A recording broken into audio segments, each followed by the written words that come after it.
फेंसटेक shorthand classes में आप सभी का स्वागत है। यह डिक्टेशन विभिन्न प्रतियोगी परीक्षाओं को ध्यान में रखते हुए 80 वर्ड पर मिनट की स्पीड से 5 मिनट की रिकॉर्ड की गई। आप सभी लोग तैयार हो जाएं। डिक्टेशन स्टार्ट होगी 5 सेकंड बाद।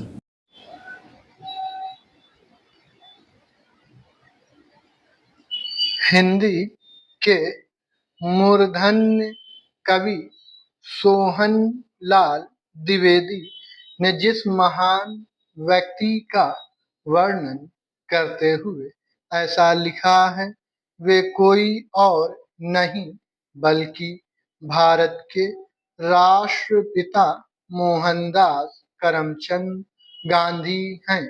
जी हाँ, वही महापुरुष जो महात्मा गांधी के नाम से विश्वविख्यात हैं। करोड़ों लोग उनके बताए मार्ग पर चलने के लिए यूं ही तैयार रहते थे, बल्कि सत्य और अहिंसा की नीति का उनके पास बल था, जिसका प्रयोग कर उन्होंने भारत को ब्रिटिश साम्राज्य से स्वतंत्र करवाने में महत्वपूर्ण भूमिका निभाई थी।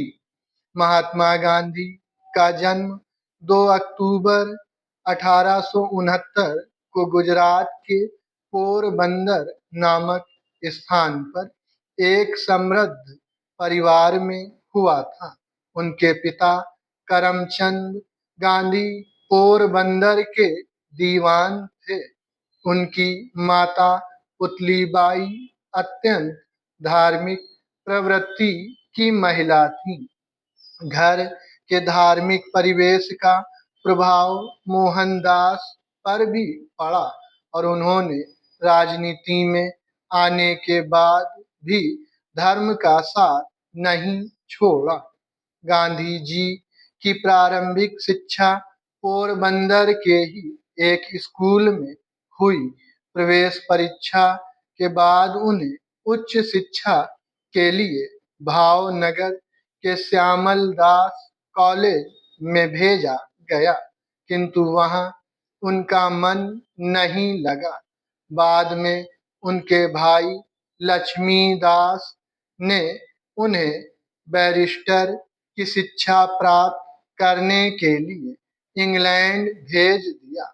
इंग्लैंड जाने से पहले ही मात्र 13 वर्ष की आयु में उनका विवाह कस्तूरबा गांधी से हो गया था। 1891 ईस्वी में गांधी जी इंग्लैंड से बैरिस्ट्री पास कर स्वदेश आए और बंबई में वकालत प्रारंभ कर दी।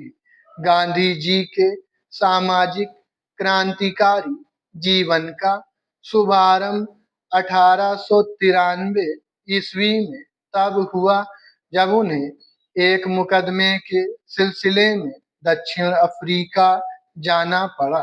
वहां उन्होंने अंग्रेजों को भारतीयों एवं वहां के मूल निवासियों के साथ बहुत बुरा व्यवहार करते देखा। वहां अंग्रेजों ने कई बार गांधी जी को भी अपमानित किया।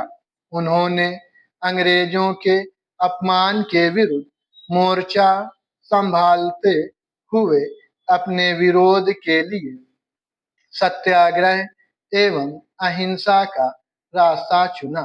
वे जब तक दक्षिण अफ्रीका में रहे, वहां बसे हुए भारतीयों एवं अश्वेतों को उनके मानव सुलभ अधिकार दिलाने का प्रयत्न करते रहे। अपने उद्देश्यों की पूर्ति हेतु उन्होंने अफ्रीका प्रवास के दौरान लोगों को शिक्षित करने के लिए अध्यापक के रूप में भी कार्य किया तथा गरीबों की सेवा के लिए चिकित्सक के रूप में भी कार्य किया तथा कानूनी अधिकार के लिए अधिवक्ता के रूप में भी कार्य किया। एवं जनता को जागरूक करने के लिए पत्रकार के रूप में भी कार्य किया। अपने जीवन काल में उन्होंने कई पुस्तकों की भी रचना की।